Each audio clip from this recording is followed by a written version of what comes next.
Okay, so make sure you print everything out that is mentioned in the description. You will need all 14 pieces and one heart and 14 connectors in total. By the way, the assembly is the complete same for the big version and the small version. I will now assemble the small version. So the way you print them out is basically you just need a brim, and that's all you need. You can use your complete standard settings. I also tried one in PETG, so it should print in almost every filament that can handle these type of shapes.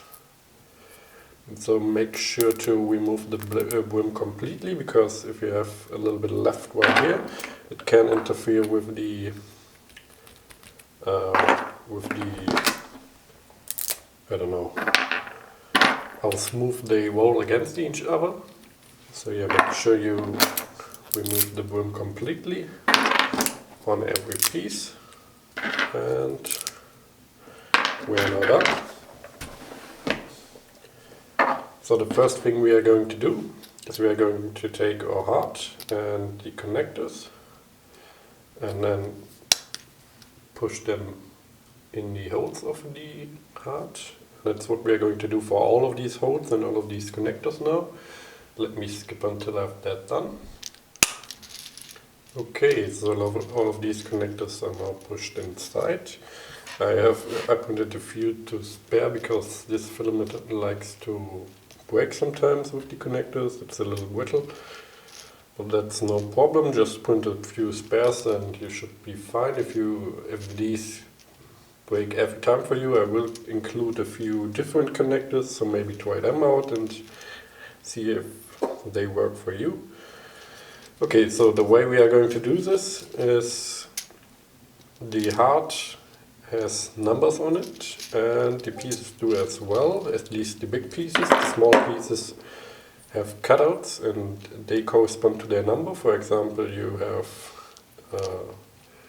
these cutouts here, and we have 1, 2, 3, 4 cutouts on this piece, which means this would be piece number 4. Let me put that to the side, and we're now going to take this piece, which is the mouthpiece, and it is piece number 9. So let's search for piece number 9 on our heart, and we're now going to line up both numbers. So number 9 should be to the, basically just how number 9 should be oriented on both sides. So the bottom is on the bottom and the top is on the top. And we are now going to put this on the connector and then push it onto the connector, and this is how it should be oriented in the end. So make sure to push a little bit on here so that you don't lose your orientation. And we're now going to take a piece that is right next to our number 9. Let's take, for example, number 2. So we are now going to search for the small pieces. The triangular pieces are always the smaller pieces. Small piece with 3 cutouts. This one has too many cutouts. This one as well. And this one as well.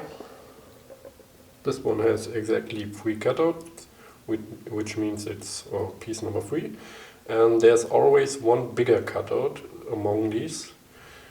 With piece number 3, it's the one to the left on your screen right here.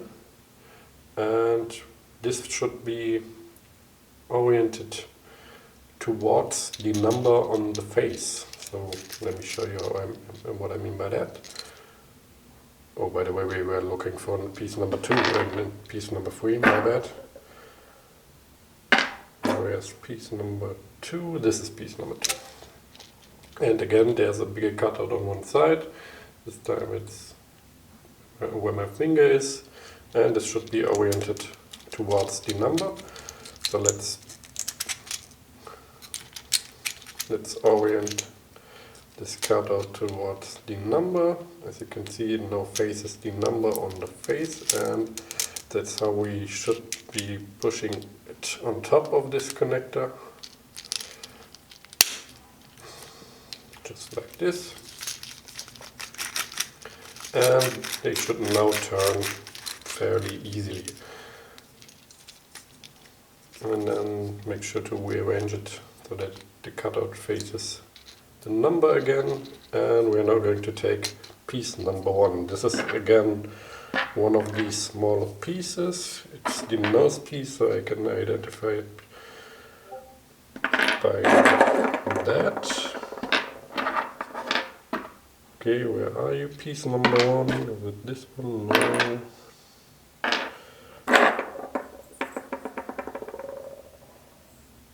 This one is piece number 1.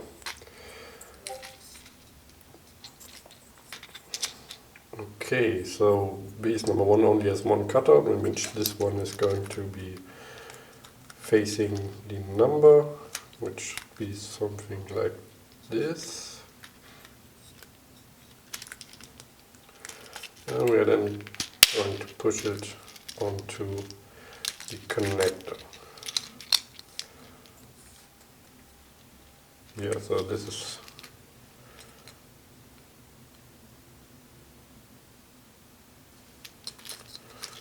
how it should be oriented. We are now going to take our piece number, let's take number 5 first, so search for piece number 5. It's probably going to be this weird shaped piece because those are the bone cheekbones, and again we are looking for the bigger cutout on this piece. It's actually right in the middle. It's, if you number them, it would be cutout number 3, and cutout number 3 is now going to be faced towards the number on our heart, and we are then going to push it in just like this. So let's take a bigger piece as to mix it up a little bit. I think we only have big pieces anyway.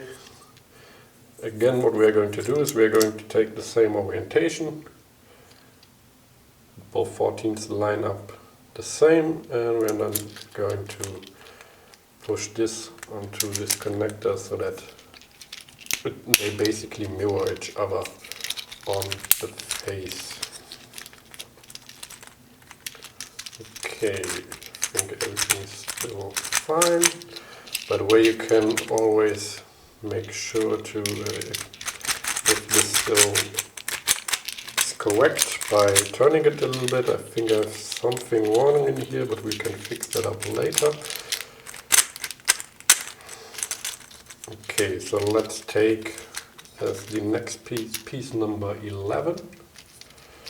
And piece number 11 should be a bigger piece. Again, it's this one. And we're going to do the same thing, mirror this on top of this connector and make sure to push it in. And it still turns, which is the white sign. Let's take as the next piece, or piece number 4, which is this one. Piece number 4 should be a little bit bigger. I think it's this one. Yeah, so this one has 4 cutouts, and the second one right here is the bigger cutout, and we're going to face that towards the number again, which should be something like this. Okay, it's still not perfect, but let's fix that up in the end. Let's take as the next piece number 13, which is this one, onto our middle piece, the heart. And that's how it should be pushed in place. Now let's take one of these smaller pieces again, maybe number 3, because you can probably identify that very, very quickly. This one has 3 cutouts, and the one on the side is a little bigger. So you know what you're going to do. You're going to orient that towards the number, and then push it onto the connector just like this. And then we have number 8 right here. Number 8, so these always have 9 teeth, so you can look for the piece that has 2 intact teeth, which means oh no, we are looking for the piece that has one intact piece, because then 8 pieces are have cutouts, and for this one it's on this side, it's this teeth that has a little bit of a bigger cutout, and we're going to push that onto here, and then let's take number 12, again line them up and push it in place like it would be mirrored. This still turns, which is a great sign. And let's take number 10. Again, number 10 is a little bit weirdly orientated, but make sure to line it up with if it would be completely horizontal. So yeah, line it up and then push it on top, just like this. And then we have our 2 final pieces. This one is piece number 6. So let's push piece number 6 in, just like this. And then the last piece, which is piece number 7. And piece number 7 should be oriented like this because of the bigger cutout.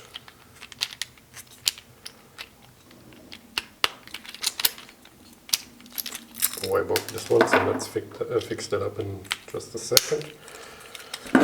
Okay, so we broke this one. What I'm now going to do is I'm just going to take this connector out and push another one inside. It doesn't matter if you push it into, oh well, I broke another one.